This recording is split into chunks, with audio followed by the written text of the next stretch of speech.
The girl had been screaming for 2 days before Red Feather heard her. And by the time he found the cabin, she was holding a baby that should not have been born yet. Red Feather had been tracking elk through the Medicine Bow Range when the wind changed direction and brought him something else. The sharp, desperate sound of a woman crying out in pain. He was 3 days north of Fort Laramie, deep in territory that had once belonged to his people before the treaties pushed them south. Now he rode these mountains alone, hunting for meat to trade, avoiding the soldiers who patrolled the trails and the settlers who shot first and never bothered with questions. The land here was wild and unforgiving, carved by ancient glaciers and scarred by lightning fires that swept through every few summers.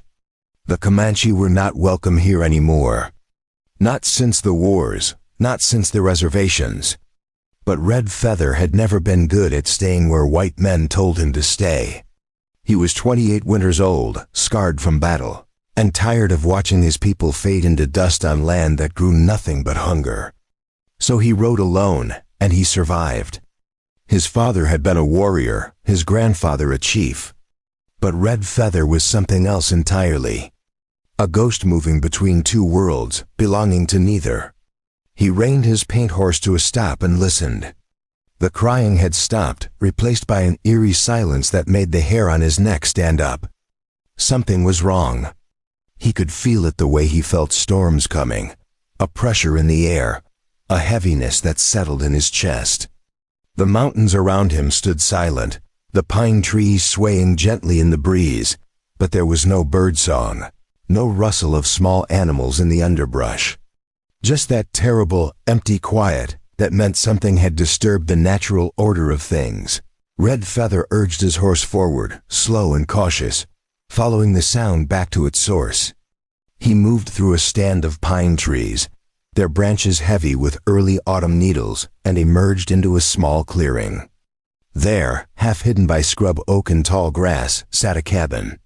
It was small, poorly built, with gaps between the logs wide enough to let in the cold. The roof sagged in the middle, and the single window was covered with a torn piece of canvas that flapped in the breeze like a wounded bird trying to fly. Whoever had built this place had done so in a hurry, or with no skill, or maybe both. No smoke came from the chimney. No horses stood tied to the post out front. The place looked abandoned, forgotten, like something people had walked away from and never looked back. The wood was weathered gray, bleached by sun and scoured by wind. Weeds grew thick around the foundation, and a broken wagon wheel lay half buried in the dirt near the door, its spokes cracked and splintered. A rusted tin cup sat on the front step, filled with rainwater and dead leaves. But Red Feather knew better. Abandoned places did not scream.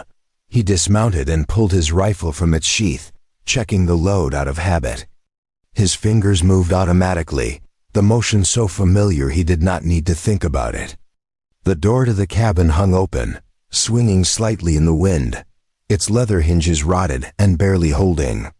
He approached on foot, boots silent in the dirt, and stopped just outside the threshold. The smell hit him first, blood, sweat, something sour and wrong, the unmistakable stench of sickness and suffering. He had smelled death enough times to recognize it, and this place reeked of it. Inside, Red Feather called out in English, his voice low and careful. He had learned the white man's tongue years ago from a trader named Samuel, who had treated him with more respect than most, teaching him words and phrases in exchange for furs and game. Though he hated using it, hated the way it felt in his mouth like stones grinding together, he knew it was safer than announcing himself in Comanche. Anyone inside would either answer or reach for a weapon, and he needed to know which. His finger rested lightly on the trigger of his rifle, ready but not eager. Silence. Then, faint and trembling, a voice that sounded more like a ghost than a living person. Thin and desperate and barely audible over the wind. "Please, help us." Red Feather stepped through the doorway, letting his eyes adjust to the gloom. The cabin was one room, bare except for a broken table leaning against the wall, its legs uneven, and one corner collapsed. A pile of blankets lay heaped in the corner, moth-eaten and filthy. A rusted stove sat cold and empty, its door hanging open to reveal nothing but ash and cobwebs. The floor was dirt, packed hard and stained dark in places where something had spilled and soaked in, patterns that looked too much like blood. Cobwebs hung from the ceiling beams, thick and dusty, and the air was heavy with the smell of rot and desperation. And there, huddled against the far wall like a wounded animal trying to hide, was a girl. She could not have been more than 15. Her hair, pale blonde and matted with sweat, clung to her face and neck in tangled strands. Her dress was torn and stained with blood, the fabric so soaked in places it looked black in the dim light. The dress itself was cheap calico, faded blue with tiny white flowers, the kind poor families bought because it was all they could afford. Her eyes, wide and glassy with fever, stared at him like she was looking at a ghost, or maybe hoping he was an angel come to take her away from this nightmare.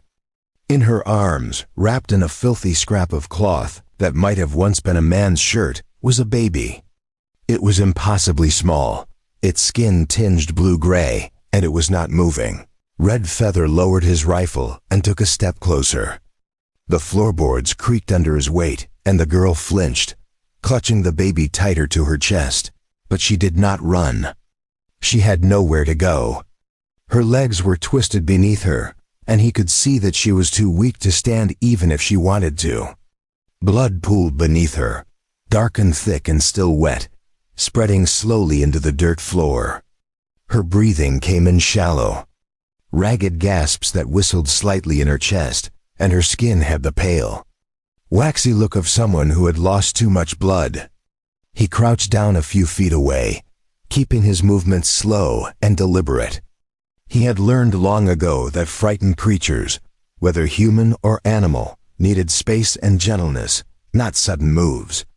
"You need help," he said quietly, his voice steady and calm, the way his father had taught him to speak to wounded horses. The girl's lips trembled. She tried to speak, but all that came out was a choked sob that seemed to come from somewhere deep in her chest, a sound of pure anguish and exhaustion. Tears streamed down her face, cutting clean lines through the dirt and sweat and exhaustion written there. She looked down at the bundle in her arms, then back at him, and her eyes held so much pain and fear and desperate hope that Red Feather felt something twist in his gut. "Please," she whispered, her voice breaking into pieces. "Save us, mister. Please, I am begging you." Red Feather glanced at the baby. It was too still, too quiet. Newborns were supposed to cry, to wail and kick and announce their presence to the world, but this one lay silent and limp. He had seen enough death to know what it looked like, the way color drained from skin, the way bodies went slack and empty, the way life just seemed to leak out until there was nothing left. But he had also seen enough life to know that sometimes it hung on by a thread so thin you could barely see it, and that thread was worth fighting for. He set his rifle aside, leaning it carefully against the wall where he could reach it if needed, and moved closer, kneeling beside the girl in the dirt and blood. "Let me see," he said. She hesitated, her arms tightening around the infant like she was afraid he would take it and disappear into the forest, never to return. Her whole body trembled, and he could see the fear written in every line of her face. But then she slowly, reluctantly, pulled back the cloth. The baby was a girl tiny and fragile as a bird's egg, with a shock of dark hair plastered to her skull with birth fluid and blood. Her eyes were closed, her mouth slightly open, and her chest barely moved. Just the faintest rise and fall that might have been breathing, or might have been his imagination. Red Feather reached out with steady hands, hands that had killed and healed in equal measure, and touched the side of her neck with 2 fingers, feeling for a pulse. It was there, faint and fluttering like a hummingbird's heartbeat. Weak but persistent, a stubborn little spark of life refusing to go out. "She is alive," he said, and his voice was firm now, carrying a certainty he hoped would calm the terrified mother. "Barely, but she is fighting. She is a warrior, this one. The girl let out a sob of relief so raw and primal, it sounded like it had been torn out of her chest. "Thank God," she whispered, rocking slightly back and forth, like she was trying to comfort herself as much as the baby. "Thank God, thank God, thank God." Red Feather looked at her more closely now, assessing the damage with the clinical eye of someone who had seen too many battlefield injuries. She was pale, too pale, the color of snow in winter, and her breathing was shallow and uneven. Blood had soaked through her dress and pooled on the floor beneath her, more blood than he thought a body that small could hold and still be conscious. She had given birth alone in this filthy cabin, with no one to help her and no supplies, no clean water, no fire, no knowledge of what to do. It was a miracle either of them was still breathing. And miracles like that did not last long without intervention. "What is our name?" he asked, his voice gentle now, the way he would speak to a wounded deer caught in a trap. "Lucy," she said, her voice barely audible, like she was afraid saying it too loud would make her disappear, or shatter whatever fragile spell was keeping them both alive. "Lucy Jensen, how long have you been here, Lucy?" She blinked, her eyes unfocusing, like she was trying to remember something from a lifetime ago. Confusion crossed her face, and she frowned like the question made no sense, or like time had stopped meaning anything in this place. "Days," she finally said. "Maybe 3, maybe 4. I do not know anymore. My uncle brought me here in his wagon. He said he would come back with supplies, but he did not. He left food, just a little bread and some dried meat, but it ran out. The water ran out. Everything ran out, and I was alone when the pain started." Red Feather's jaw tightened. Anger flickered in his chest, hot and sharp. He had heard stories like this before, too many times. Girls who got themselves in trouble, families who could not bear the shame, who packed them off to some forgotten place and left them to fend for themselves or die quietly where no one would have to see or know, or bear the burden of their disgrace. It was cruelty dressed up as righteousness, cowardice hidden behind scripture and family honor, and it made his blood burn hot in his veins. His people had their own codes of honor, but they did not involve abandoning children to die alone in the wilderness. "Where is your family now?" he asked, though he already knew the answer. He could see it in her eyes, in the way she held herself, in the resignation that hung over her like a burial shroud. "Gone," Lucy said, and her voice was hollow, empty of everything but exhaustion and grief. She looked down at the baby, her tears falling onto the tiny face and rolling down the infant's cheeks like borrowed sorrow. "They did not want me. They said I was a disgrace, that I brought shame to the family. My father said I was dead to him, that I had no right to his name anymore. My mother cried, but she did not stop him. My uncle said this was mercy, bringing me here instead of turning me out in the streets to starve or worse. He said God would provide, that if I was meant to live, the Lord would send help. And then he left." Red Feather nodded slowly. He understood disgrace. He understood being cast out, being told you were not wanted, not welcome, that your very existence was an offense to decent people. His own people had been told the same thing by the men who now claimed these mountains, who drew lines on paper and said this is ours now and you must leave, who killed the buffalo and burned the villages and called it civilization. He knew what it felt like to be unwanted, to be seen as less than human, to be discarded like trash. The feeling was as familiar to him as his own heartbeat. He stood and moved to the doorway, scanning the clearing with the practiced eye of a scout who had survived by noticing details others missed. There was no one else, no sign that anyone had been here recently. The tracks in the dirt were old, washed out by rain and wind and time. The girl and her baby were alone, completely and utterly alone, just as she said. No one was coming back for them. No one cared if they lived or died. He turned back to her, his decision already made. "You cannot stay here. You will both die if you do, probably before nightfall. Lucy's eyes filled with fresh tears that spilled over and ran down her cheeks in streams. "I have nowhere to go. No one wants us." "We are nothing, you do now," Red Feather said, and his voice carried a certainty that surprised even him. He crossed the room in 3 long strides and crouched beside her again, this time reaching out to take the baby. Lucy hesitated, her arms tightening for just a moment, a mother's instinct to protect her young, then let him lift the infant from her grasp. He cradled the child carefully, feeling how light she was, how fragile, like she might break if he held her wrong or breathed too hard. "She needs warmth, food, medicine. You need the same." "I can provide all of that." Lucy tried to stand, pushing herself up with trembling arms, but her legs buckled beneath her like wet paper, and she collapsed back against the wall with a sharp gasp of pain. Red Feather caught her with his free arm, steadying her before she could fall and hurt herself worse. "Easy," he said firmly. "You have lost too much blood. Your body needs rest, not strain." Then how she started, but her voice trailed off, too weak to finish the question. The effort of trying to stand had drained what little strength she had left. "I will carry you both," Red Feather said simply. Like it was the most obvious thing in the world, he handed the baby back to her, settling the tiny bundle carefully in her arms and making sure she had a secure grip, then scooped Lucy up as gently as he could. She was lighter than he expected, all bones and exhaustion, her body trembling against him like a leaf in the wind. She leaned her head against his chest, too weak to protest or question, and held the baby close. Red Feather carried them both out of the cabin and into the cool autumn air.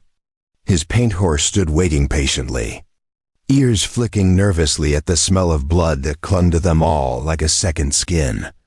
Red Feather set Lucy down carefully against a tree, propping her up so she would not fall over, and moved to his saddle. He pulled out a thick wool blanket, one he had traded a dozen rabbit pelts for 2 winters ago, and his water skin, which was still half full from the stream he had crossed that morning. He wrapped the blanket around her and the baby until they were cocooned in its warmth, tucking the edges in carefully. Then he offered her the water. She reached for it with trembling hands and drank greedily, desperately, water spilling down her chin and soaking into the blanket, but he pulled it away before she could make herself sick. "Slow," he said firmly. "Small sips, or you will bring it back up and waste what little strength you have." She nodded, gasping for breath like she had just surfaced from deep water, and took another careful sip. "Where are you taking us?" she asked, her voice barely more than a whisper carried away by the wind. "South," Red Feather said, scanning the horizon and the trail ahead. "There is a place, a canyon where my people sometimes camp when they are passing through. It is hidden, protected, safe from soldiers and settlers. You will be protected there until you are strong enough to decide what comes next." Lucy looked up at him, her green eyes searching his face for something. Maybe truth, maybe hope, maybe just confirmation that this was real and not some fever dream conjured by her dying mind. "Why are you helping me?" she asked. "You do not know me. I am nothing to you. I am just another white girl who made a mistake." Red Feather met her gaze, and for a moment he saw not just her, but every person who had ever been cast aside, forgotten, left to die because they were inconvenient, or shameful, or simply unwanted. He saw his sister, dead in childbirth, because no medicine man would come to help a girl who had dishonored her family. He saw his mother, wasting away after his father was killed, because she had lost the will to live in a world that had taken everything from her. He saw himself alone in these mountains, caught between 2 worlds and belonging to neither. "Because no one should die alone," he said quietly. "And because I know what it feels like to be unwanted, to be cast aside like you do not matter. I will not let that happen to you if I can prevent it." He helped her onto his horse, settling her in front of him with the baby cradled between them. The infant stirred slightly, letting out a weak, mewling cry that sounded more like a kitten than a human child. And Lucy sobbed again, pressing her lips to the baby's forehead. "She is so cold," Lucy whispered, her voice breaking with fear. "Please do not let her die. Please, I cannot lose her." "She is all I have." Red Feather urged the horse forward, holding Lucy steady with one arm while guiding the reins with the other. "The baby will warm up," he said, and he tried to sound more confident than he felt. "You both will. You are fighters, both of you. I can see that. You would not have survived this long if you were not." They rode in silence for a while, the only sounds the rhythmic thud of hooves on dirt and the occasional weak cry from the infant. Red Feather kept his eyes on the trail ahead, watching for danger, scanning the tree line for movement, listening for sounds that did not belong. But his mind was racing. He was taking a risk, a big one. Bringing a white girl and her baby into his camp would raise questions, suspicions, anger. His people had no love for settlers, and with good reason. The white men had taken everything. Their land, their freedom, their way of life, their pride, and left them with nothing but scraps and broken promises and a slow death on reservations, where the soil was poor and the game was scarce. But he could not leave her. He would not. Some things were more important than old hatreds, and this was one of them. After an hour of riding, Lucy spoke again, her voice weak and drowsy, slurred with exhaustion. "What is your name, Red Feather?" he said. She repeated it softly, like she was testing the sound of it on her tongue, rolling it around in her mouth, committing it to memory. "It is a good name," she murmured. "Strong. Thank you, Red Feather, for saving us. I do not know why you did it, but thank you. I will never forget this." "Never." He did not answer. He just kept riding, carrying the girl and her baby toward a future he could not yet see. One that would test everything he believed about loyalty, family, honor, and what it meant to do the right thing when the whole world told you it was wrong. The canyon Red Feather spoke of was 2 days' ride south, hidden deep in a network of ravines that twisted through the foothills like veins through stone. They did not make it that far the first day. By late afternoon, Lucy had faded into unconsciousness, her head lolling against Red Feather's chest, and the baby had stopped crying altogether. That silence terrified him more than the screaming had. Red Feather found a sheltered spot beneath an overhang of rock, a natural alcove carved out by centuries of wind and water. A thin stream trickled nearby, barely more than a seep from the stone, but it was clean and cold. He dismounted carefully, holding Lucy against him with one arm while he swung his leg over the horse. She did not stir when he laid her down on a bed of pine needles he quickly gathered. And the baby remained limp in her arms. He worked fast, building a fire with practiced efficiency, striking his flint against steel until sparks caught in the dried grass and kindling.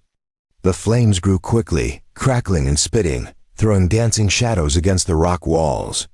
He filled his tin pot with water from the stream and set it to boil, then turned his attention to Lucy and the baby. The infant was barely breathing, her lips tinged blue, her tiny body cold as river stone. Red Feather had seen this before, newborns who came too early or too weak, who struggled to hold on to life in those first crucial hours. His grandmother had been a healer, and though he had not inherited her medicine, he had watched her work enough times to know some things. He unwrapped the baby from her filthy cloth and held her close to his own chest, skin to skin, sharing his warmth. Then he dipped his finger in the warm water and let a few drops fall onto her lips. The baby's mouth twitched. Her tongue moved slightly, tasting the water, and then she let out a thin, reedy cry that sounded like a wounded bird. Red Feather felt something loosen in his chest. She was fighting.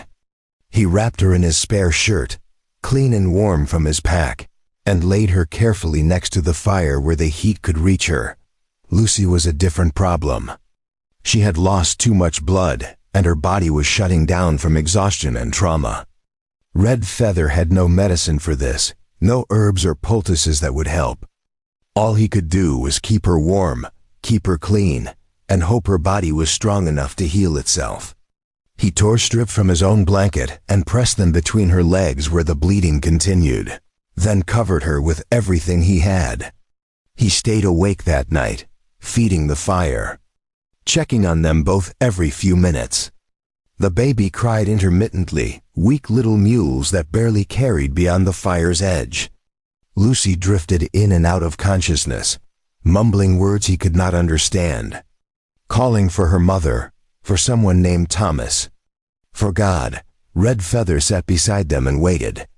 Because that was all he could do. By morning, Lucy's fever had broken. Her eyes fluttered open as the sun crested the ridge, and she looked around in confusion before her gaze found him. Where she started, her voice a dry rasp, "Safe," Red Feather said. He handed her the water skin. "Drink," she drank, then looked frantically around. "The baby, where is here?" Red Feather picked up the infant, who was awake now, her dark eyes open and unfocused but alive. Lucy sobbed and reached for her, and he placed the child in her arms. The baby rooted immediately, searching for food, and Lucy looked at Red Feather with panic in her eyes. "I do not know what to do," she whispered. I do not know how. Red Feather had helped birth many foals and calves in his life, and he had watched human mothers feed their young. The mechanics were the same. He guided Lucy gently, showing her without words, and after a few false starts, the baby latched on and began to nurse. Lucy's tears fell onto the infant's face as she fed, and Red Feather turned away to give them privacy. They stayed in the alcove another day. Lucy was too weak to travel, and the baby too fragile. Red Feather hunted, bringing back 2 rabbits he skinned and roasted over the fire.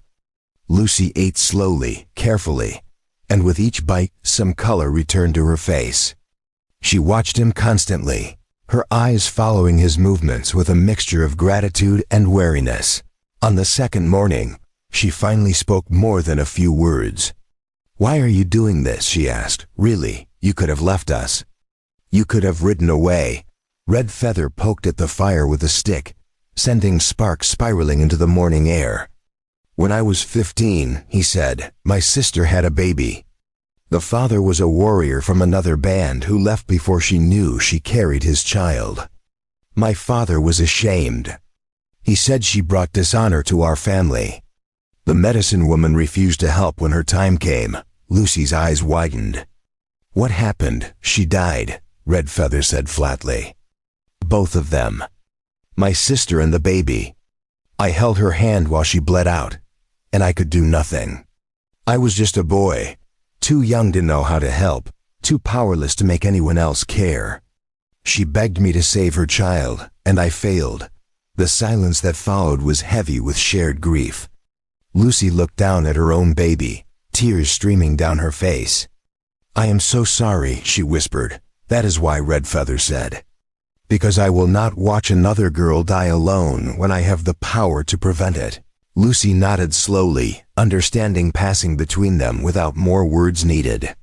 "Thank you," she said again, but this time it carried more weight, more meaning. On the third day, they rode again.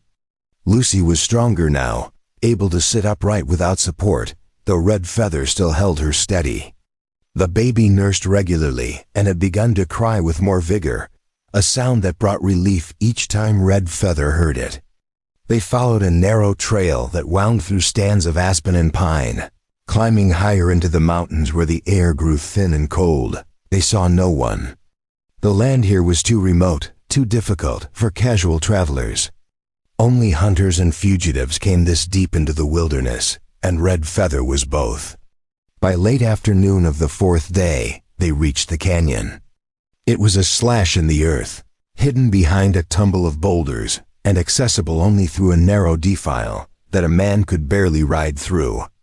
Inside, the canyon opened into a bowl perhaps 200 yards across, with steep walls on all sides and a spring that bubbled up from the ground to form a small pool.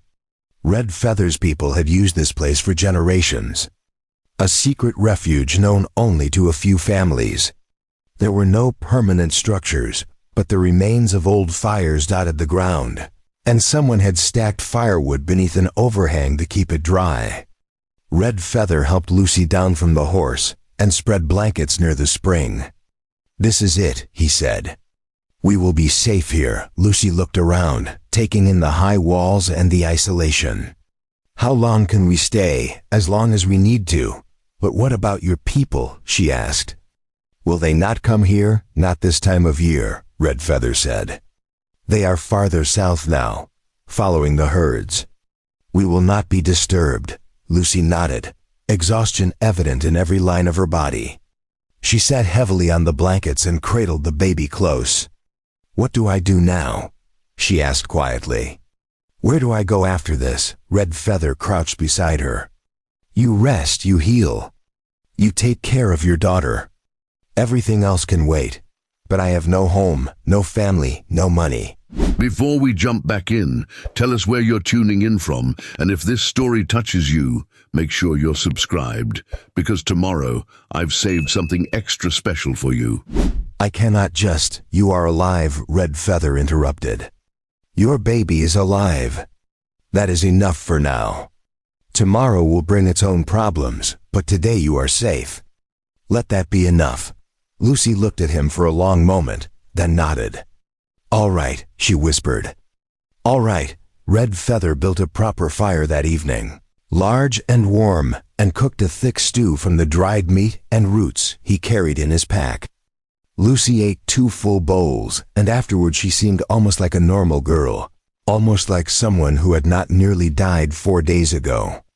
She held the baby up to the firelight, examining her tiny features with wonder. "She needs a name," Lucy said softly. "I cannot keep calling her baby. What will you call her?" Lucy thought for a moment, her finger tracing the infant's cheek. "Hope," she said finally.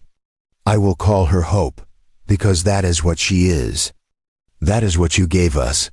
Red Feather felt something shift in his chest, an emotion he could not quite name. "It is a good name," he said.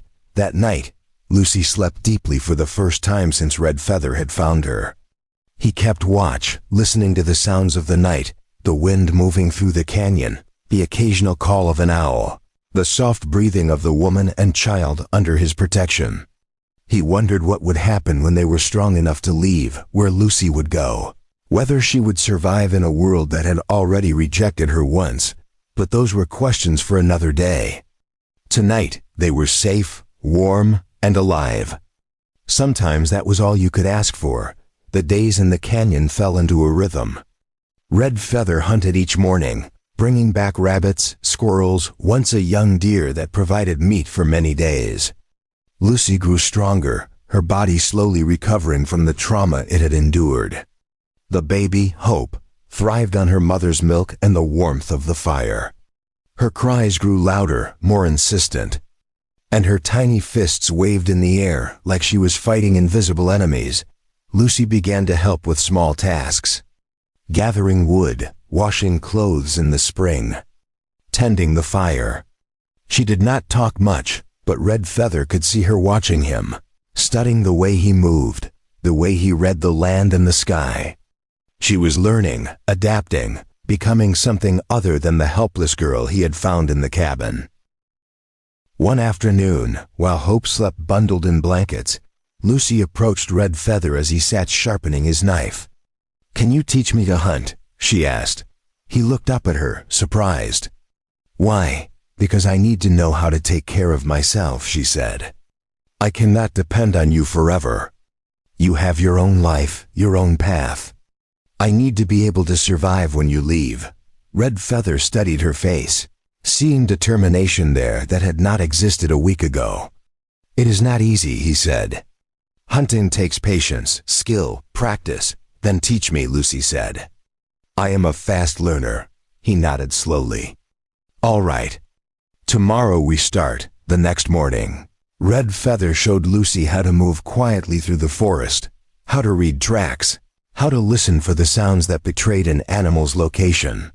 She was clumsy at first, snapping branches and rustling leaves, but she learned quickly. Within days, she could move almost silently, and she began to understand the language of the wilderness. Red Feather also taught her to shoot. His rifle was too heavy for her at first, the recoil nearly knocking her over, but she gritted her teeth and tried again. And again. By the end of the second week, she could hit a target at 30 paces more often than not. Red Feather found himself impressed despite himself. One evening, as they sat by the fire, Lucy finally spoke about what had brought her to that cabin. Her voice was quiet, almost monotone, as if telling the story required her distance herself from the emotions attached to it. His name was Thomas, she said, staring into the flames. He worked for my father, helping with the farm. He was kind to me, or I thought he was. He said he loved me, that we would marry. I believed him. Red Feather said nothing, just listened. When I told him about the baby, Lucy continued, he left. Just disappeared one night. My father found out a few days later. He beat me, called me terrible names, said I had destroyed the family's reputation. My mother cried but did nothing to stop him. My uncle, my father's brother, he was the one who came up with the plan. He said he knew a place, a cabin in the mountains where I could have the baby in secret. He said he would come back for me, that we would figure something out after. But he never came back. Lucy shook her head. No, he left me there with a week's worth of food and no way to leave. I think he meant for me to die. I think they all did. It would have been easier for them that way, cleaner. No scandal, no shame, just a girl who disappeared and never came back. Red Feather felt the familiar anger rising in his chest. Your family is cowardly, he said bluntly. Lucy looked at him, and for the first time, there was anger in her own eyes too. Yes, she said. They are. They sat in silence for a while, the fire crackling between them. Finally, Lucy spoke again. What will you do when winter comes? Go south, Red Feather said. Follow the warmer weather. I cannot stay in these mountains when the snow gets deep. And what about us? Red Feather met her gaze. That depends on you. You can come with me, or I can take you to a town where you can make a new start. Either way, you will not be alone unless you choose to be. Lucy looked down at Hope, sleeping peacefully in her arms. I do not want to go to a town, she said quietly. People will ask questions. They will judge. They will try to take her from me. Then you come south with me. Lucy looked up at him, hope and fear warring in her expression. You would do that. Let us stay with you. You have already stayed this long, Red Feather said. A few more months will make no difference. Tears filled Lucy's eyes, but she was smiling now. Thank you, she whispered. For everything. Red Feather nodded and turned his attention back to the fire, uncomfortable with her gratitude. He had done what needed doing, nothing more. But somewhere in the back of his mind, he knew that was not entirely true. He had made a choice, and that choice had bound him to this girl and her baby in ways he was only beginning to understand. The next morning brought the first real test of their fragile peace. Red Feather woke before dawn, alerted by his horse's nervous stamping. He rose silently, rifle in hand, and moved to the canyon entrance. In the gray pre-dawn light, he saw them, 3 riders picking their way along the trail below, clearly searching for something. Red Feather's blood ran cold. He recognized the lead rider's horse, a distinctive bay with white stockings. It belonged to a rancher named Calloway, who lived 20 miles west. Red Feather had traded with him before, and the man had always been suspicious of Indians, barely civil even when conducting business. If Calloway had come this far into the mountains, he was looking for something specific. Red Feather hurried back to the fire where Lucy was just waking. We have visitors, he said quietly.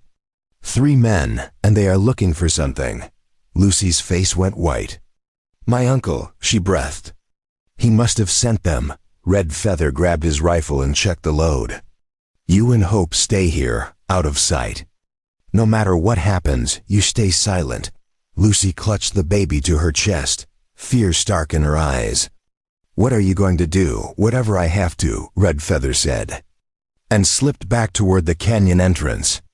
Red Feather positioned himself behind a large boulder near the canyon entrance. his rifle resting across the rock's weathered surface. From here he could see the trail clearly, and more importantly, anyone approaching would have to come through a narrow gap, barely wide enough for a single horse. It was a defensible position, the kind his father had taught him to recognize and exploit when he was barely old enough to hold a weapon.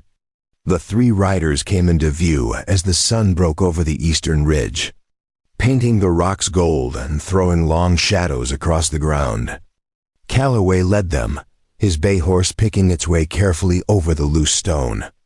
Behind him rode two men Red Feather did not recognize, younger, harder looking, the kind of men who hired out their guns and their muscle to whoever had the money. Both carried rifles across their saddles, and their eyes scanned the terrain with the wariness of men expecting trouble.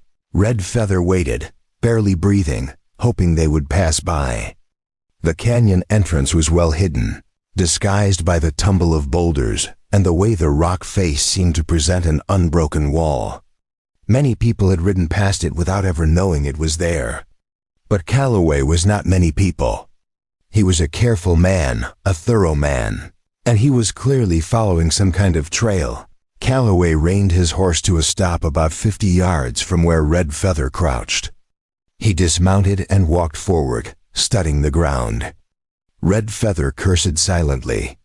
The recent rain had softened the earth, and their passage days ago would have left tracks, faint but visible to someone who knew how to read them. Calloway crouched, running his fingers over the disturbed soil, then looked up at the rock face. Someone came through here. Calloway called back to his companions. Recent, maybe 3 or 4 days. His eyes swept the boulders, and for a moment, Red Feather thought the man was looking right at him. Then Calloway stood and walked closer, his hand resting on the pistol at his hip. Red Feather made his decision.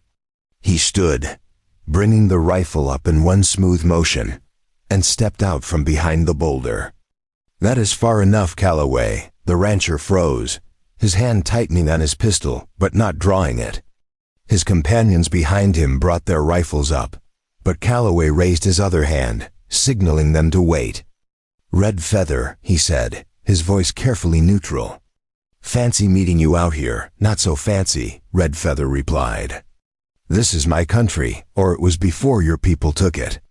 You are the one who does not belong." Calloway's jaw tightened, but he kept his tone civil. "I am not here to debate land rights with you. I am looking for someone. A girl, blonde, about 15 years old. Her family is worried about her. Her family left her to die," Red Feather said flatly. "I found her 4 days ago in an old cabin, bleeding to death with a newborn baby in her arms. If you are looking to return her to the people who did that to her, you can turn around and ride back the way you came," one of the men behind Calloway, a lean man with a scar running from his eye to his jaw, spat into the dirt. "That is not your decision to make, Indian. The girl is white, and she belongs with her own kind." Red Feather's grip on his rifle tightened, but he kept his voice level. "She belongs wherever she chooses to be, and she has chosen to stay with me." Calloway took a careful step forward. "Look, I understand you might have helped her, and I appreciate that. But her uncle hired me to find her and bring her back. He has legal claim as her guardian. If you interfere, you are breaking the law. The white man's law," Red Feather said. "The same law that broke every treaty, that stole our land, that killed our people. Forgive me if I do not put much faith in it." The scarred man raised his rifle slightly. "You cannot hold her against her will, and you cannot fight all 3 of us. Be reasonable." Red Feather's eyes never left Calloway. "I am being perfectly reasonable. I am telling you that the girl and her baby are under my protection. If you want to take them, you will have to come through me. And I promise you, at least one of you will not leave this place alive." Calloway studied him for a long moment, weighing his options. Red Feather could see the calculation in the man's eyes, trying to determine if he was bluffing, trying to assess the risk.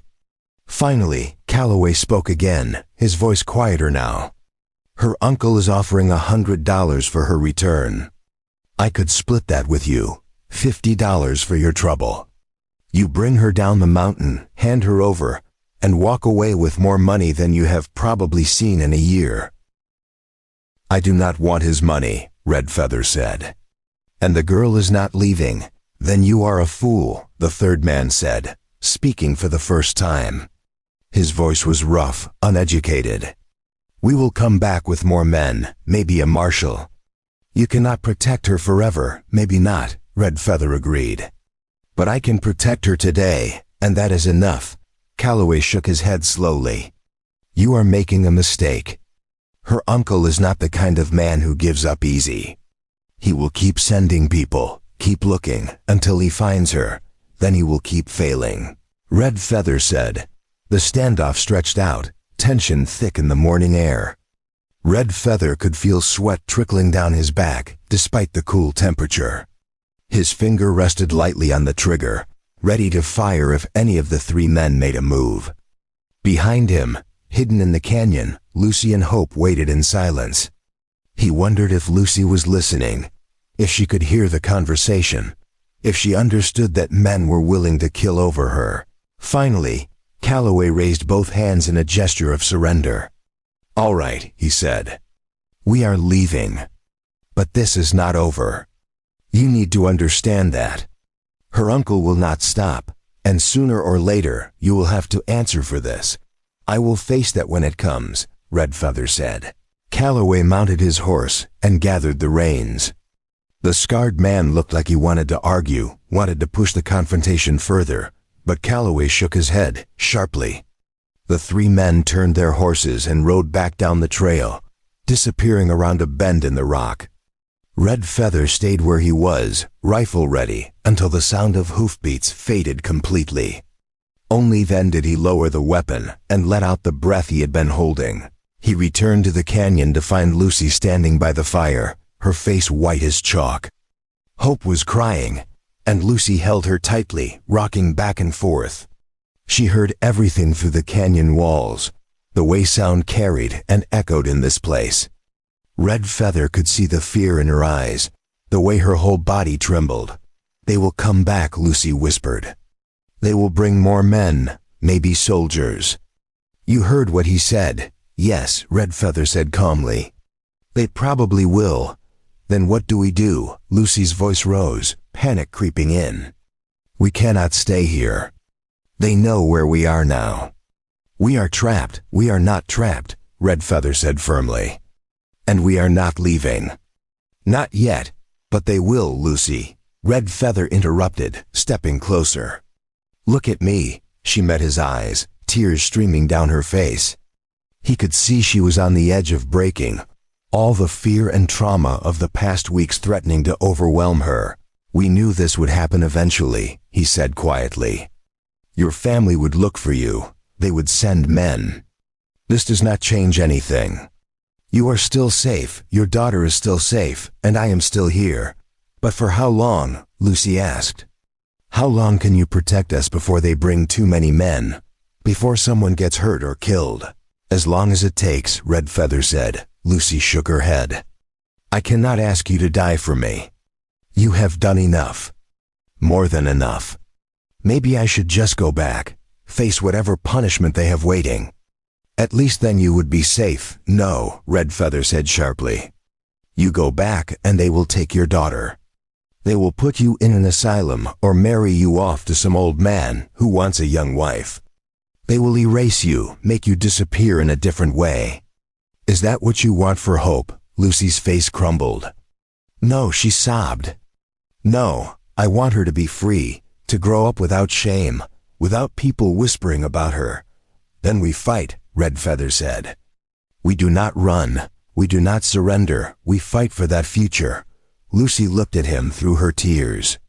"Why?" she asked again, the same question she had asked before, but with new urgency. "Why do you care so much?" Red Feather was quiet for a moment, choosing his words carefully. "When my sister died," he said slowly, "I made a promise to her spirit.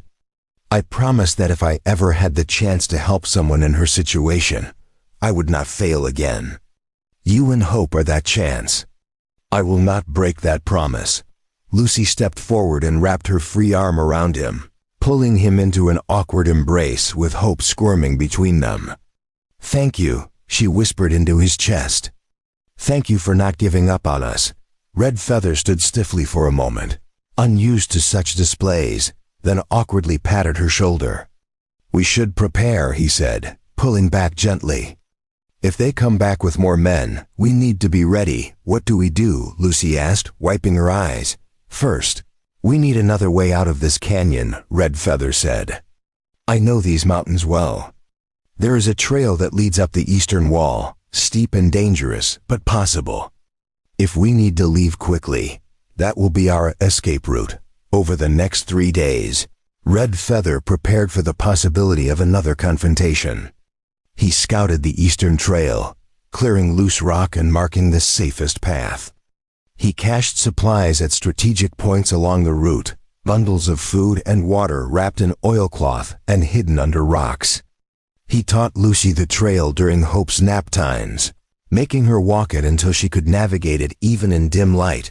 Lucy proved herself a quick study. Her body had recovered much of its strength, and the regular meals and rest had put color back in her cheeks. She no longer looked like the dying girl Red Feather had found in the cabin. She looked like a survivor, someone who had faced death and refused to yield. On the 4th day, Red Feather was checking his snares in the forest above the canyon when he spotted smoke on the horizon. Not campfire smoke, too much of it, rising in a thick column from somewhere to the north. He watched it for several minutes, trying to determine the source, and felt a cold knot form in his stomach. Something was burning, and it was not far away. He ran back to the canyon, his mind racing through possibilities. When he emerged into the bowl, Lucy looked up from where she sat nursing Hope. "What is wrong?" she asked, seeing his expression. "There's a fire," Red Feather said. "North of here, maybe 5 miles. Too much smoke for it to be natural." "What does that mean?" "It means someone is sending a message," Red Feather said grimly. "Or trying to flush us out." Lucy's face went pale. Would they really burn the forest just to find us? Red Feather had seen men do worse for less reason. He did not answer her question directly. "We need to be ready to leave," he said. "Pack only what we can carry. Food, blankets, water. Nothing else." They spent the next hour preparing, working quickly and efficiently. Red Feather loaded his horse with carefully distributed weight, ensuring the animal could navigate the steep eastern trail. Lucy bundled Hope securely against her chest in a sling Red Feather had fashioned from leather and cloth. They filled every water skin they had and wrapped dried meat in oiled cloth. The smoke grew thicker as the afternoon wore on, and now Red Feather could smell it. The acrid scent of burning pine and sage carried on the wind. He climbed to the canyon rim and looked north. The fire was spreading, pushed by the steady breeze, a wall of orange flame consuming everything in its path. It was still miles away, but fires in these mountains could travel fast, especially in the dry autumn air. When he returned to the canyon floor, Lucy was waiting by the packed horse, Hope asleep in her arms. "Do we go now?" she asked. "Not yet," Red Feather said. "The fire is still far enough. We wait until dark, then we move. Traveling at night is slower, but safer. Anyone watching for us will not see us leave." Lucy nodded, trusting his judgment. They sat by the fire they would soon abandon, eating a final meal in the place that had been their sanctuary for nearly 3 weeks. Red Feather watched Lucy feed Hope, marveling at how natural it looked now, how the terrified girl had transformed into a competent mother. "You have changed," he said suddenly. Lucy looked up, surprised. "How? When I found you, you were ready to die. Now you are ready to fight." Lucy glanced down at Hope. "She changed me," Lucy said softly. "Before her, I did not care what happened to me. I thought maybe everyone was right, that I was worthless, that I deserved what happened. But when she was born, when I held her and saw her looking at me, I knew I had to be better." "For her, you are better," Red Feather said. Lucy smiled, a sad but genuine expression. "I am trying." Every day I am trying." As darkness fell, they extinguished the fire and began their ascent up the eastern trail.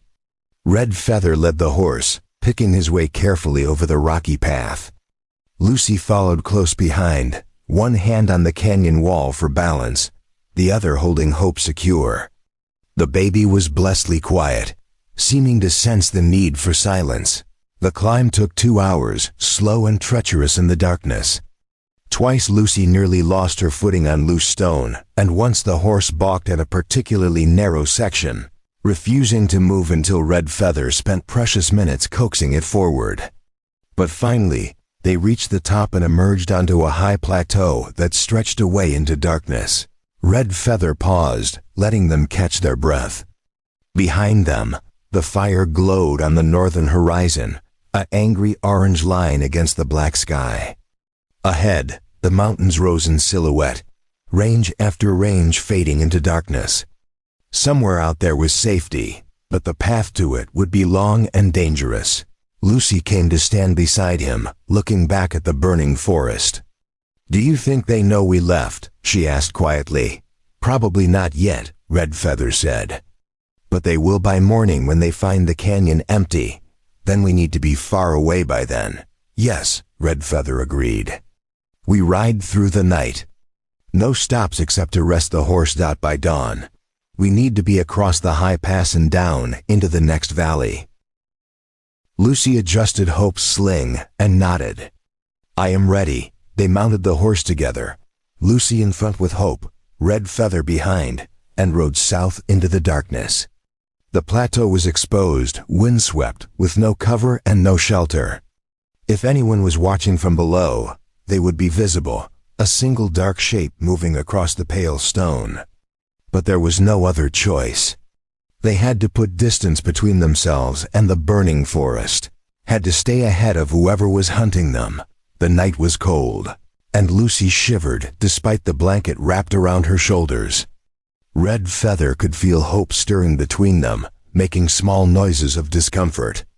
He hoped the baby would not start crying, would not give away their position if there were searchers nearby. But Hope remained quiet, as if she understood the danger. They rode for hours, the horses' hooves clicking on stone, the wind whistling past their ears.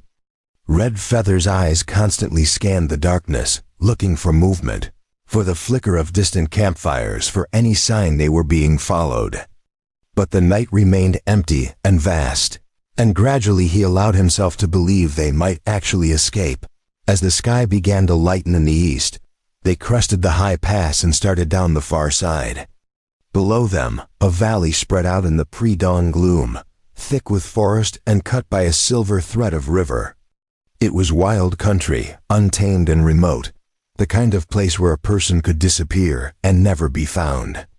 Red Feather guided the horse down a switchback trail, and as the sun broke over the mountains behind them, he finally allowed himself to hope that they had made it, that they were safe, at least for now. The valley Red Feather led them into was nothing like the harsh mountain terrain they had left behind. Here, cottonwoods grew thick along the riverbanks, their leaves turning gold with the season, and the grass grew tall and green even this late in autumn. Game trails crisscrossed the meadows, and Red Feather spotted deer tracks, elk droppings, and the distinctive marks of bear claws on several trees. This was good land, rich land, the kind that could sustain them through the coming winter if they were careful. They made camp in a grove of trees near the river, far enough from the water to avoid flooding, but close enough to hear its constant murmur. Red Feather built a small fire, keeping it low and smokeless, and Lucy collapsed onto the blankets with Hope clutched to her chest.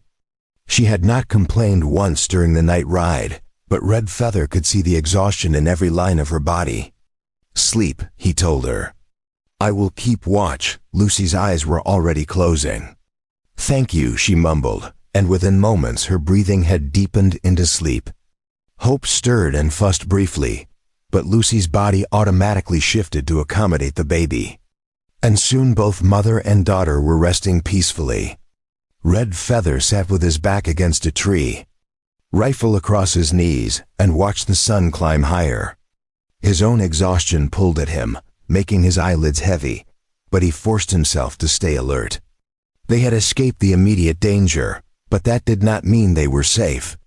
Calloway and his men could still be tracking them, and there might be others. Bounty hunters or opportunists who had heard about the reward for Lucy's return. As the morning wore on, Red Feather's mind wandered to the future. Winter would arrive in another month, maybe less at this elevation. They would need shelter, real shelter, not just a canvas lean-to or a cave. They would need to stockpile food, firewood, supplies to last through months of snow and cold. And they would need to do it all while staying hidden, while avoiding detection by anyone who might recognize Lucy or report their location. It was a daunting task, perhaps impossible. Preparing and narrating this story took us a lot of time, so if you are enjoying it, subscribe to our channel. It means a lot to us now. Back to the story. Red Feather had survived many winters alone in the wilderness, but he had always been mobile, able to move to better hunting grounds or lower elevations when needed. With Lucy and an infant, that mobility was gone. They would have to choose a location and commit to it, defend it if necessary, and hope it was remote enough that no one would stumble across them. Around midday, Lucy woke. She sat up slowly, wincing at stiffness in her back and legs, and looked around the camp. "Where are we?" she asked, her voice still thick with sleep. "About 15 miles south of the canyon," Red Feather said. "This valley does not have a name that I know of. The Crow people used to hunt here before the treaties, but they are gone now. We should be alone." Lucy stood and carried Hope to the river, kneeling at the edge to splash cold water on her face. The baby woke and began to fuss, and Lucy settled onto a flat rock to nurse her. Red Feather busied himself with checking their supplies, giving them privacy. When Lucy finished, she joined him by the fire.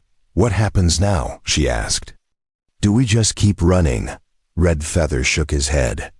"Running only works for so long. Eventually you get tired, you make a mistake, or you run out of places to go. We need to stop, to build something permanent. Here, in this valley, maybe," Red Feather said. "Or somewhere nearby. I need to scout the area first, make sure there are no settlements, no trappers, or miners who might see us. But yes, somewhere around here. This land can support us." Lucy looked around at the forest and meadows, and Red Feather saw something like hope kindle in her eyes. "We could really stay?" she asked. "Build a cabin, live here, if you want to," Red Feather said. "It will not be easy. Winters here are hard, and we will be completely isolated. No doctors if someone gets sick, no help if there is trouble." Just us," Lucy repeated, and she smiled. "That sounds perfect." Over the next week, Red Feather explored the valley thoroughly. He found an ideal location for a cabin about 2 miles upstream, where the river curved around a low hill and created a natural amphitheater of land. The hill would block the north wind, and the curve of the river provided water and a natural barrier on 2 sides. The forest came right up to the edge of the meadow, providing timber for building and fuel for fires. Most importantly, the site was invisible from the valley floor. Hidden by the hill and the trees, Red Feather began felling trees immediately, working from dawn until dusk to cut enough logs for a small cabin. Lucy helped where she could, stripping branches and dragging smaller logs into position, but her primary responsibility was Hope, who demanded constant attention. The baby was growing rapidly now, her eyes more alert, her movements more purposeful. She recognized Lucy's voice and face, and she had begun to smile, a toothless grin that transformed her tiny features. As Red Feather worked, he taught Lucy about survival in the wilderness. He showed her which plants were edible and which were poisonous, how to read the weather by watching the clouds and the behavior of animals, how to find water even when none was visible. Lucy absorbed everything with an intensity that impressed him. She asked questions constantly, practiced skills until she mastered them, and pushed herself harder than Red Feather would have demanded. One afternoon, while Red Feather was notching logs for the cabin walls, Lucy approached him with Hope strapped to her back in the sling. "I want to learn to trap," she said without preamble. Red Feather paused in his work and looked at her. "Why? Because you cannot do everything," Lucy said. "You are building our shelter, hunting for our food, keeping watch. I need to contribute more than just taking care of Hope. I need to be useful." "You are useful," Red Feather said. "Keeping Hope alive and healthy is not a small task. But it is not enough," Lucy insisted. "What if something happens to you? What if you get injured or sick? Hope and I would starve because I do not know how to provide for us. I will not let that happen. Teach me to trap." Red Feather studied her determined face and saw the same fierce protectiveness he had seen in his own mother. A mother's willingness to do whatever was necessary to ensure her child's survival. "All right," he said. "Tomorrow I will show you." The next morning, Red Feather took Lucy into the forest and demonstrated how to set snares for rabbits and squirrels. He showed her how to read game trails, where to place traps for maximum effectiveness, how to disguise the scent of human hands. Lucy watched intently, asked clarifying questions, and then practiced until she could set a snare almost as well as Red Feather himself. Within a week, Lucy had established her own trap line. A circuit of 24 snares spread throughout the forest around their camp. She checked them every morning, and more often than not, she returned with game. She learned to skin and butcher the animals, wasting nothing, using the meat for food and the pelts for clothing and blankets. Her hands, which had been soft when Red Feather found her, grew calloused and strong. As October gave way to November, the cabin took shape. It was small, just one room with a stone fireplace Red Feather built against the north wall, but it was solid and well constructed. Red Feather chinked the gaps between logs with mud and moss, making it weathertight, and he built a sturdy door that could be barred from inside. He fashioned 2 window openings, covering them with oiled deer hide that let in light while keeping out wind and rain. Lucy helped with the finishing work, weaving willow branches into a bed frame and stuffing a mattress with dried grass and soft pine needles. She made shelves from flat stones and collected smooth river rocks to line the hearth. Red Feather watched her work and saw how she was transforming this simple structure into a home, adding touches that made it more than just shelter. The first snow fell on a gray afternoon in mid-November, fat flakes drifting down through the trees and melting on the still warm ground. Red Feather and Lucy stood outside the completed cabin, watching the snow dust the meadow white. Hope was bundled in rabbit furs, sleeping peacefully in Lucy's arms. "We made it," Lucy said softly. "We actually made it, we did," Red Feather agreed. The cabin would keep them warm and dry through the winter. They had stockpiled enough dried meat and preserved vegetables to last until spring. The river would provide water even when frozen. They had everything they needed to survive. Lucy turned to look at him, snowflakes catching in her blonde hair. "I could not have done this without you. You know that, right? I would be dead, and Hope would never have had a chance at life. You gave us that chance." Red Feather felt uncomfortable with her gratitude, as he always did. "You did most of the work yourself. I just showed you how you did more than that," Lucy said firmly. "You believed in me when no one else did, not even myself."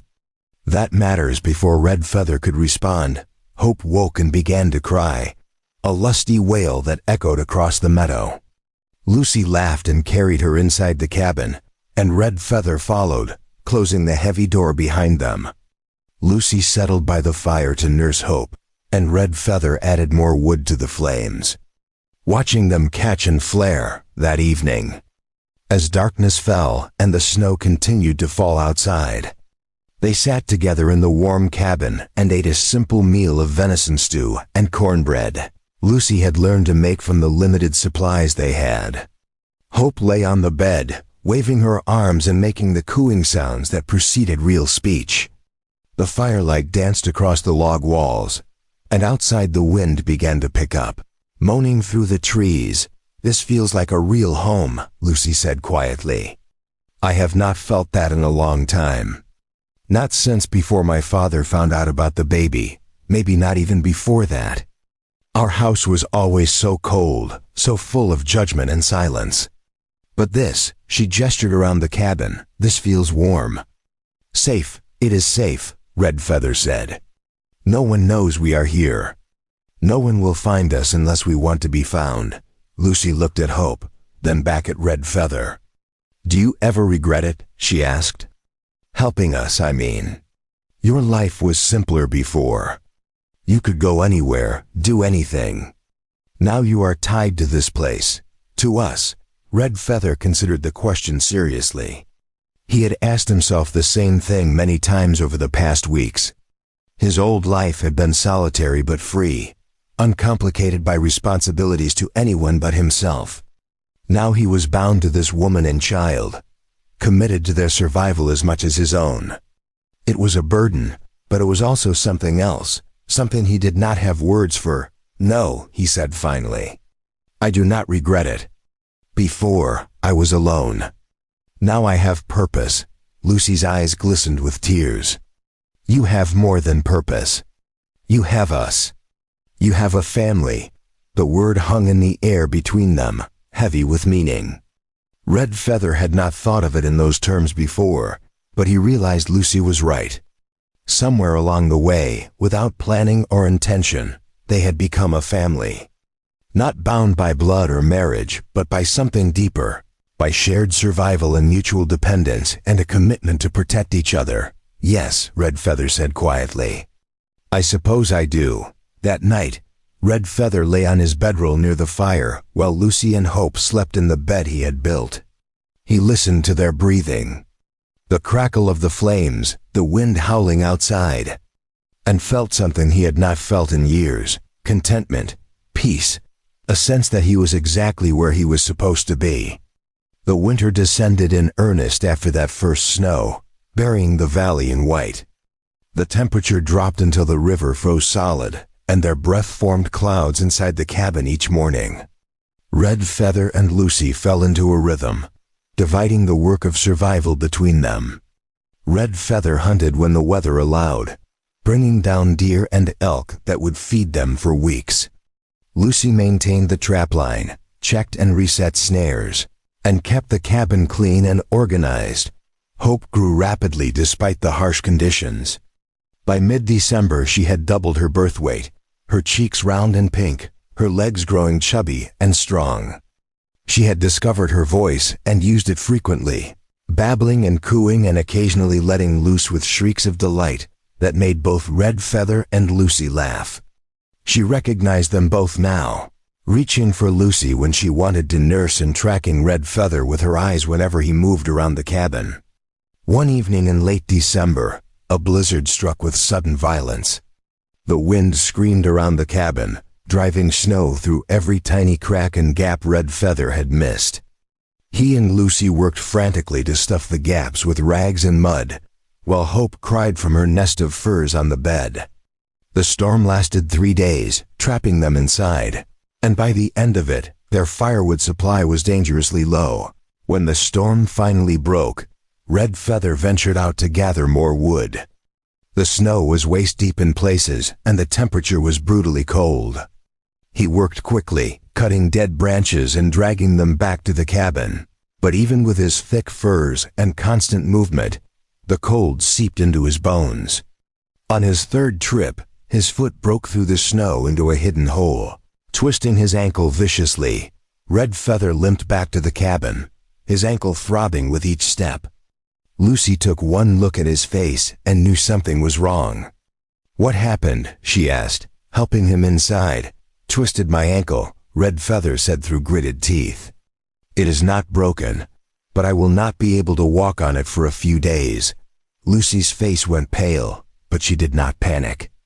"Sit down, let me look at it." She examined his ankle carefully, her fingers gentle but thorough, and then wrapped it tightly with strips of cloth.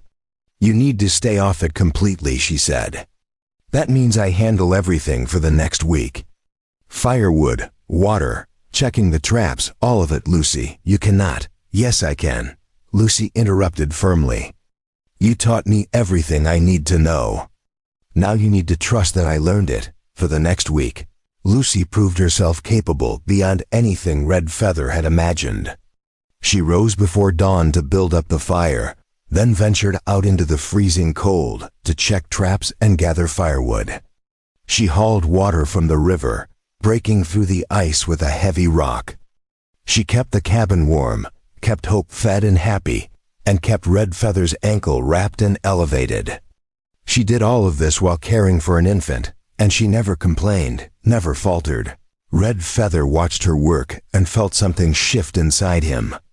Lucy was no longer the terrified girl he had found dying in a cabin. She had transformed into something remarkable, a woman of strength and capability, someone who could survive anything the wilderness threw at her. And more than that, she had become essential to him in ways that went beyond mere survival. One evening, as Lucy sat by the fire mending one of his shirts, Red Feather spoke. "You have become strong," he said. Lucy looked up and smiled. "I had a good teacher." "No," Red Feather said. "The strength was always there. I just gave you a reason to find it." Lucy set down the mending and moved to sit beside him. "You gave me more than that. You gave me my life back. You gave Hope a chance to grow up free. That is not something I can ever repay." "You do not need to repay it," Red Feather said. "We are family now. Family does not keep accounts." Lucy reached out and took his hand, her fingers small and warm in his. "Yes," she said softly. "We are family." They sat like that for a long time, holding hands watching the fire while Hope slept peacefully and the winter wind sang its cold song outside. In that moment, Red Feather understood that he had found something he had not even known he was looking for. A home, not just a place but a feeling. A sense of belonging that he had lost when his own family was scattered by war and displacement. The winter slowly gave way to early spring. And with it came new dangers. The thaw came in late March, turning the snow to slush and the frozen river to rushing torrents of ice water. Red Feather's ankle had healed completely, though it ached on cold mornings, and he had resumed his full share of the work. Hope was nearly 5 months old now, a chubby, happy baby who had started reaching for objects and could roll from her back to her stomach. She laughed often, a sound that filled the cabin with joy, even on the grayest days. Red Feather was checking the trapline on a cool morning when he found the tracks. They were fresh, less than a day old, made by shod horses moving in a deliberate pattern that suggested searching rather than simple travel. 4 riders, maybe 5, and they had come within a mile of the cabin before turning west. Red Feather's blood ran cold. He followed the tracks for another 100 yards, confirming his count and direction, then ran back to the cabin. Lucy was outside hanging clothes to dry when he burst into the clearing. She took one look at his face and knew. "They found us," she said, not a question but a statement. "Not yet," Red Feather said, breathing hard. "But they are close." 4 or 5 riders, searching the valley. "They passed a mile west of here yesterday." Lucy's face went white, but her voice stayed steady. "What do we do?" "We leave," Red Feather said. "Today, now. We take what we can carry and we go deeper into the mountains. Somewhere they cannot follow but the cabin," Lucy protested. "Everything we built is just wood and stone," Red Feather said firmly. "You and Hope are what matters. We can build another cabin, but I cannot replace you." Lucy nodded, already moving toward the door. "How much time do we have?" "Maybe a day, maybe less if they circle back. We need to be gone before nightfall." They worked with frantic efficiency, packing only essentials into 2 large bundles that could be tied to the horse. Food, blankets, weapons, fire-starting materials. A few changes of clothes for Hope. Everything else, all the small comforts Lucy had created. The shelves and the bed frame and the carefully collected cooking implements had to be left behind. Red Feather saddled the horse while Lucy bundled Hope into the carrier. The baby sensed the tension and began to fuss, But Lucy soothed her with soft words and gentle rocking. Red Feather took one last look around the cabin, this place that had been their sanctuary through the long winter, and felt a pang of loss. But there was no time for sentiment. He barred the door from outside, a pointless gesture but one that felt necessary, and led the horse toward the forest. They traveled east, climbing into higher elevations where the snow still lay thick on the ground. Red Feather chose the most difficult terrain deliberately, places where horses would struggle to follow, where tracks would be covered quickly by melting snow and running water. They moved fast, stopping only when absolutely necessary. And by nightfall, they had put nearly 10 miles between themselves and the cabin. Red Feather made a cold camp in a dense thicket of spruce trees, refusing to light a fire that might give away their position. They ate dried meat and hard bread, and Lucy nursed Hope while sitting on a blanket spread over the snow. The temperature dropped rapidly after sunset, and without a fire they huddled together for warmth. The three of them wrapped in every blanket they had carried. Hope whimpered in the cold, and Lucy held her close, sharing her body heat. Red Feather could hear Lucy's teeth chattering despite her efforts to stay quiet. "This is my fault," Lucy whispered in the darkness. "They are hunting me, and now we are all suffering for it." "No," Red Feather said firmly. "This is the fault of people who believe they own other people, who think they have the right to control someone else's life. You did nothing wrong. I should have been stronger," Lucy said. "Should have fought harder against my father. Should have run away before it got to this point."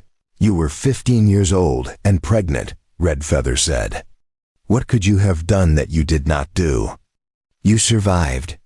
That took more strength than anything else." Lucy was quiet for a moment. "Do you think they will ever stop looking?" she asked. "Honestly," Red Feather said, "I do not know. Your uncle has spent a lot of money and effort. Men like that do not like to lose, especially when it means admitting they were wrong. He might search for years. Then we will run for years if we have to," Lucy said, and there was steel in her voice. "I will not let them take Hope. I will not let them put her in some orphanage or give her to strangers." "She is mine, ours," Red Feather corrected gently. "She is ours." Lucy looked at him in the darkness, and even though he could barely see her face, he felt her smile. "Yes," she said softly. "Ours." They traveled for 5 more days, pushing deeper into wilderness so remote that Red Feather himself had never explored it. The terrain grew increasingly difficult. Steep mountains separated by narrow valleys, rivers swollen with snowmelt that had to be forded at great risk. The horse struggled with the weight and the altitude, and twice Red Feather considered abandoning it. But the animal carried their supplies and freed Lucy to focus on Hope on the 6th day. They crested a high ridge and looked down into a hidden valley unlike anything Red Feather had seen before. It was small, perhaps a mile across, completely surrounded by sheer cliffs on 3 sides and accessible only through a narrow canyon barely wide enough for a horse. A waterfall tumbled down the far cliff face, feeding a small lake that drained into a stream winding through meadows of spring grass. The valley floor was dotted with stands of aspen and pine, and even from the ridge Red Feather could see game trails crisscrossing the open areas. "Down there," Red Feather said, pointing. "That is where we make our stand." Lucy looked at the valley, and then at him. "Make our stand," she repeated. "You mean we stop running?" "We stop running," Red Feather confirmed. "That valley is defensible. One way in, one way out, and I can watch the entrance from the cliffs. If they find us there, we will see them coming long before they see us. And if they do find us," Lucy asked quietly, "then we fight." Red Feather said simply. Descending into the valley took most of the day, following a treacherous trail that switched back and forth down the cliff face. In several places, Red Feather had to lead the horse through gaps so narrow its pack scraped the rock walls on both sides. But finally, as the sun hung low in the western sky, they emerged onto the valley floor. The grass was thick and green here, fed by the constant mist from the waterfall. The air smelled of pine and fresh water, and birds sang in the trees, their voices echoing off the surrounding cliffs. Hope cooed happily, reaching for the spray of water that drifted across them on the breeze. Lucy laughed, the first real laughter Red Feather had heard from her in days. "It is beautiful," Lucy said, turning in a slow circle to take it all in. "Like something from a dream. It is real," Red Feather said. "And it is ours if we want it." They made camp near the lake that night, and for the first time in a week, Red Feather allowed himself to build a proper fire. They were so deep in the wilderness now, so far from any traveled route, that the risk of discovery was minimal. He caught fish from the lake, fat trout that had probably never seen a human before, and Lucy roasted them over the flames. They ate until they were full, a luxury they had not enjoyed since leaving the cabin. Over the following weeks, Red Feather and Lucy established a new home in the hidden valley. Red Feather built another cabin, this one even sturdier than the first, positioned against the cliff wall where it would be sheltered from wind and hidden from view of the canyon entrance. Lucy planted a small garden with seeds she had carried from the old cabin, vegetables that would supplement their diet of game and fish. Hope grew and changed almost daily. She could sit up now without support, and she had started making sounds that resembled words, mama, and variations that might have been attempts at Red Feather's name. She was fascinated by everything, reaching for leaves and stones and the fish that Red Feather caught, examining each object with intense concentration before inevitably putting it in her mouth. One evening in early May, as Red Feather and Lucy sat watching the sunset paint the cliffs gold and orange, Lucy spoke suddenly. "I need to tell you something," she said, her voice serious. Red Feather looked at her, seeing nervousness in her expression. "What is it?" "I have been thinking about the future," Lucy said. "About what happens when Hope gets older, when she starts asking questions about who we are, about why we live alone in the mountains." "We will tell her the truth," Red Feather said, "or as much of it as she needs to know." "But what about her father?" Lucy asked. "Thomas. What do I tell her about him?" Red Feather was quiet for a moment, considering. "You tell her that he was a man who made a mistake, who left when he should have stayed. But you also tell her that she has a father who chose to stay, who chose her." Lucy's eyes widened. "You mean, I mean me," Red Feather said firmly. "If you will allow it. I may not be her father by blood, but I have raised her, protected her, loved her as my own. That should count for something." Tears streamed down Lucy's face. "It counts for everything," she whispered.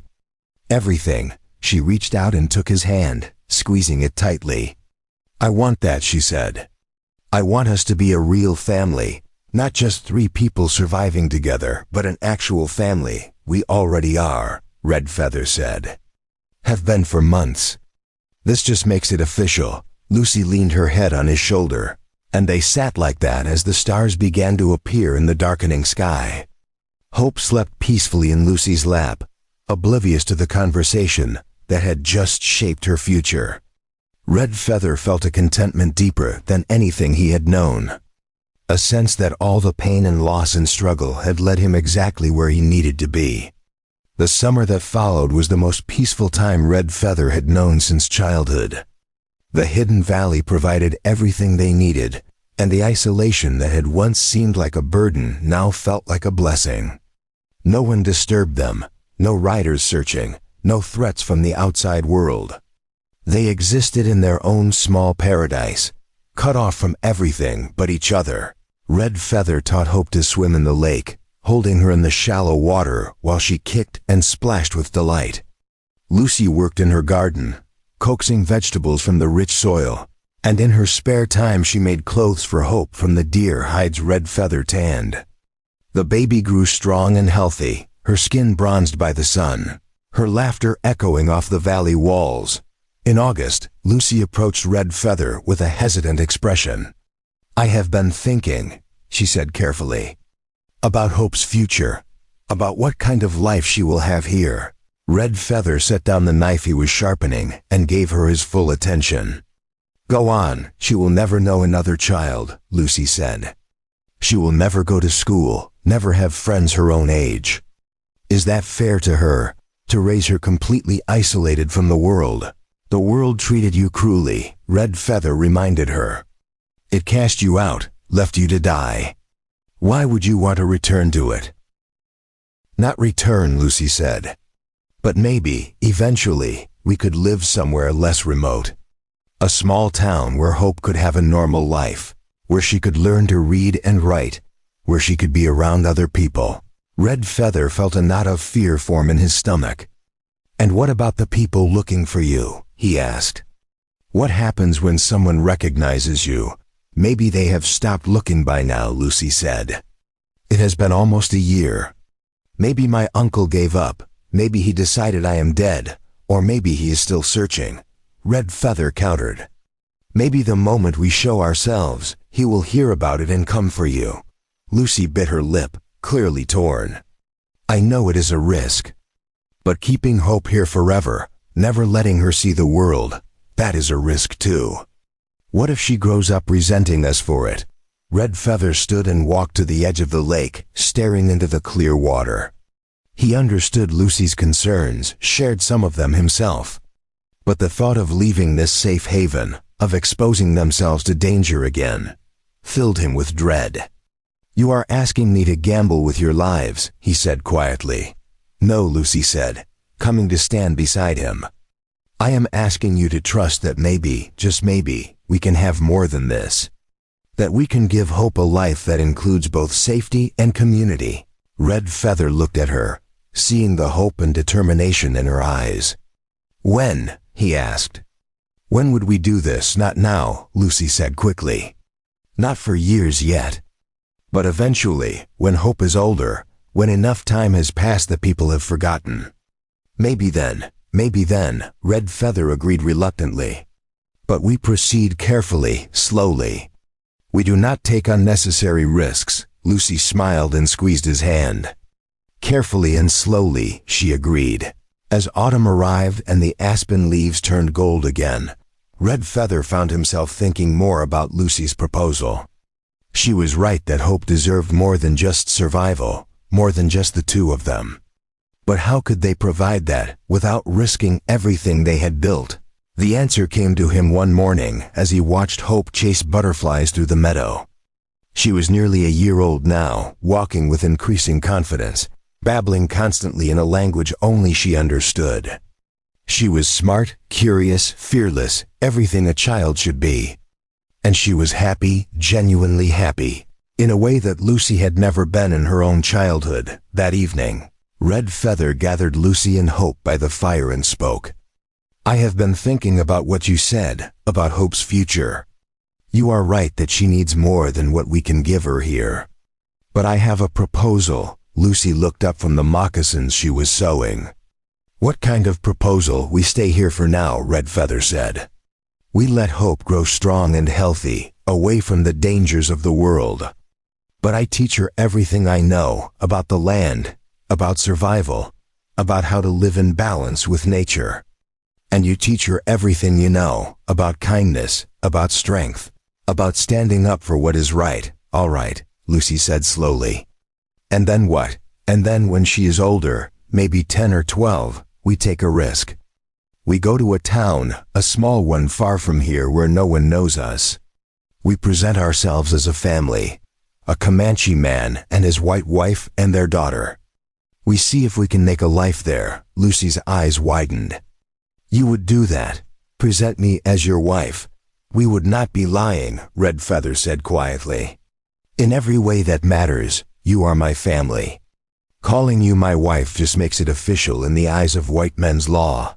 Lucy set down her sewing and moved to sit beside him. And if people recognize me, if someone reports us, then we disappear again, Red Feather said. We have done it before. We can do it again.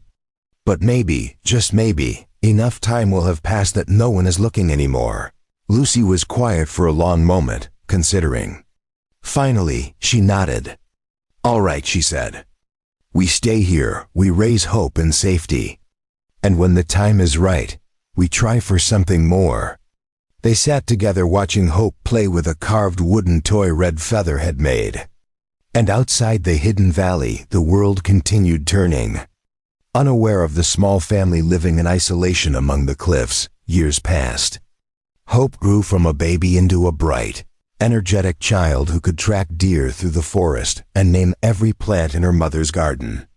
Lucy taught her to read using the few books they had, and Red Feather taught her the stories of his people, the legends and wisdom passed down through generations. The cabin expanded as Hope needed more space, and the garden grew larger as Lucy's skill increased. On Hope's 5th birthday, celebrated with a cake made from wild honey and berries, Lucy and Red Feather sat outside while Hope slept. The stars wheeled overhead, brilliant in the unpolluted darkness, and a cool breeze carried the scent of pine and fresh water. "Do you ever regret it?" Lucy asked. "All of this, choosing us over the life you could have had." Red Feather looked at her. This woman who had arrived in his life as a dying girl and had become the center of his world. "Every day," he said, and Lucy's face fell. Then he smiled. "Every day I am grateful I found you.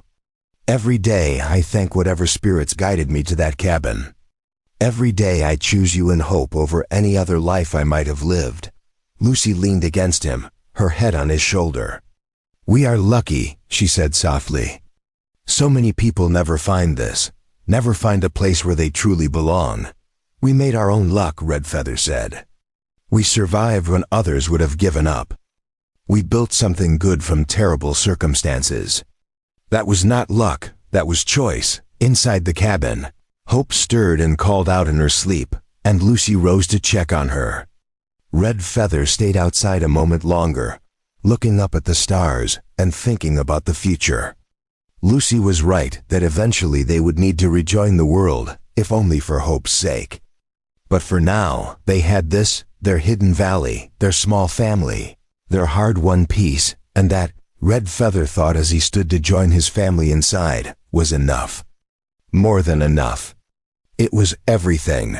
1 year later, the small trading post sat at the edge of a nameless settlement 2 days' ride from the hidden valley. A weathered building that served as general store, post office, and meeting place for scattered homesteaders. Red Feather had discovered it 3 months earlier, and after careful observation, determined it was safe enough for occasional visits. The owner, a grizzled former trapper named McAllister, asked few questions and cared more about honest trade than origins. Red Feather tied his horse to the hitching post and adjusted the pack of furs. Lucy waited with Hope a quarter-mile back in the trees, as agreed. These first visits would be Red Feather alone, testing the waters, making sure no one recognized Lucy or cared about a disappeared girl. McAllister looked up as Red Feather entered. "Back again," he said. "That makes 3 months running." "You must be doing well. The hunting is good," Red Feather replied. "I need supplies. Flour, salt, sugar. Also cloth, needles, thread." McAllister raised an eyebrow. "Cloth and needles, my wife," Red Feather said carefully, watching for reaction. "She makes clothes for our daughter." McAllister nodded without surprise. "Did not know you had a family. You are welcome here any time. Your trade is good, and you cause no trouble." Red Feather relaxed. He had been right about this place. As McAllister tallied goods, an old woman entered, moving slowly with a cane. "You are the Comanche who has been trading here," she said. "I am," Red Feather confirmed, tensing. "My husband was killed by Comanche raiders 30 years ago," the woman said. "I hated your people for a long time. But hate is heavy to carry. I decided years back to judge each person by their own actions. You seem decent." "Thank you," Red Feather said quietly, surprised. The woman purchased supplies and left. McAllister shook his head. "That is Martha Hensley. Toughest woman in 3 counties. If she says you are all right, everyone else will agree."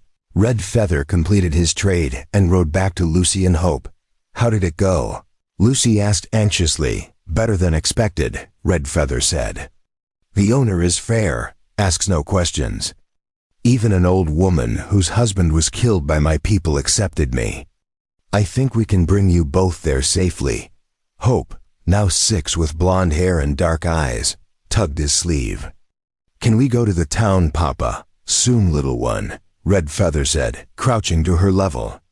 But we must be patient. Over following months, Red Feather made regular trips, staying longer each time, learning the settlement's rhythms. He discovered the nearest law enforcement was 50 miles away, that most people here had come west escaping something. It was exactly where a Comanche man, white woman, and their daughter might build a life without too many questions. On a warm September day, Red Feather decided the time had come. He rode to the post with Lucy and Hope, heart pounding. Lucy wore her best dress, hair neatly braided.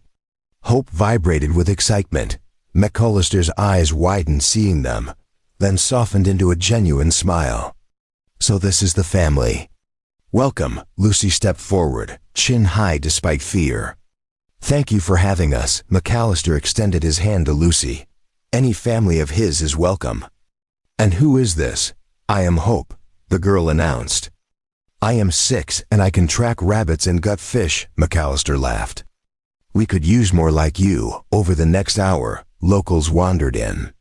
A few looked twice at the unusual family, but no one said anything negative. One woman complimented Lucy's dress. As they left, McCullister pulled Red Feather aside. There's a cabin 2 miles west, old Patterson's place. Sitting empty since he died. You could move in, fix it up. No one would complain. How much? Red Feather asked.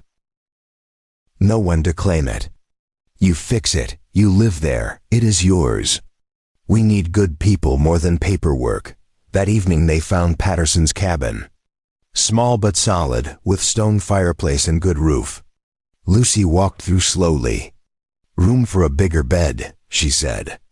We could add shelves, maybe a room for Hope later. You want this? Red Feather asked. Leave the valley. Lucy watched Hope chase butterflies outside. I want her to have friends, school, a real future. Red Feather watched Hope examine a butterfly before releasing it. Yes, he said. It is worth it. They spent 2 weeks moving essentials, making multiple trips. Red Feather repaired windows and doors, while Lucy cleaned and organized. Hope helped, carrying items and sweeping with a too-large broom. On their final valley trip, they stood at the meadow's edge. The cabin still stood solid, Lucy's garden gone wild but blooming. Will we come back? Lucy asked. Maybe, Red Feather said. It will always be ours. They rode away at sunset, neither looking back. 2 months later, Hope started school, meeting 3 days weekly in McCullister's back room. The teacher, a young woman from the East escaping her own past, treated Hope with kindness. Hope thrived, learning to read and write with amazing hunger. Lucy befriended settlement women, teaching sewing techniques while learning food preservation. No one asked about her past. She was simply Red Feather's wife, Hope's mother, a hard-working woman. Red Feather continued hunting and trapping, occasionally helping settlers. He was respected if not fully embraced.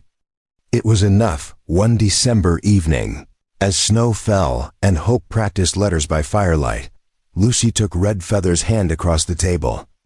Do you miss the old life? She asked. Sometimes, Red Feather admitted. But then I see Hope, how happy she is, and I know we chose right. We gave her what neither of us had, Lucy said. A childhood without fear, a place to belong. We gave ourselves that too. Red Feather said. Outside, snow blanketed the world. Inside, a Comanche man, white woman, and their daughter sat warm and safe, a family built from choice and survival and love. They had traveled a hard road but arrived at last, not an ending but a beginning. The next morning, Hope burst through the door after school, her face glowing with excitement. Teacher says I am the best reader in class, she announced, waving a book.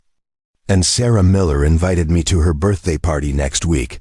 Lucy knelt and hugged her daughter. That is wonderful, sweetheart. Red Feather watched them, mother and daughter laughing together, and felt a contentment he never imagined possible. This was what they had fought for, this simple moment of normalcy, of belonging, that evening, McAllister stopped by with news. "Thought you should know," he said.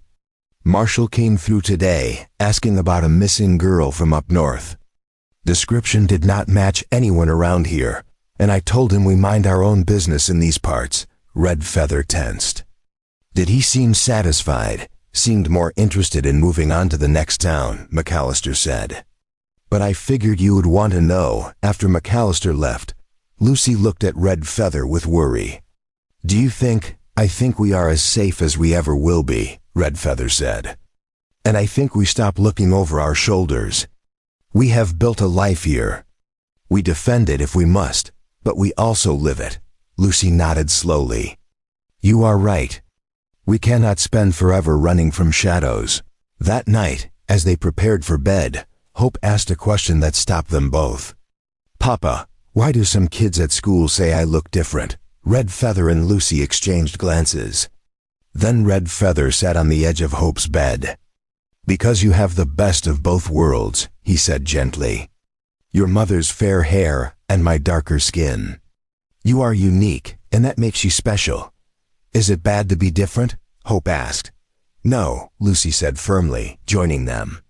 "Different is not bad. Different is beautiful. You come from two worlds, and you belong to both." Hope considered this, then smiled. "I like being special." After Hope slept, Red Feather and Lucy stood outside under the stars. "We will tell her the whole story someday," Lucy said. "When she is old enough to understand, we will," Red Feather agreed. "But for now, she is just a child who deserves to be happy." They stood together in the cold December night, their breath-forming clouds, watching snow fall gently on their new home. Inside, their daughter slept peacefully, dreaming of birthday parties and reading lessons and a future without shadows. Red Feather pulled Lucy close. "We did it," he said quietly. "Against everything. We built this." "No," Lucy corrected, looking up at him. "We built each other. The home, the life, it all came from that." And in that moment, standing in the snow outside their small cabin, in a nameless settlement on the edge of civilization, Red Feather understood that Lucy was right. They had not just survived, they had transformed, becoming something neither of them could have been alone. A Comanche warrior had found purpose beyond survival. A cast-out girl had found strength beyond fear. Together, they had found family. The world had tried to destroy them both, had cast them aside as unwanted and unworthy. But they had refused to accept that judgment. They had fought for each other, for hope, for the right to exist on their own terms, and they had won. Up next, you've got two more standout stories right on your screen. If this one hit the mark, you won't want to pass these up. Just click and check them out. And don't forget to subscribe and turn on the notification bell so you don't miss any upload from us.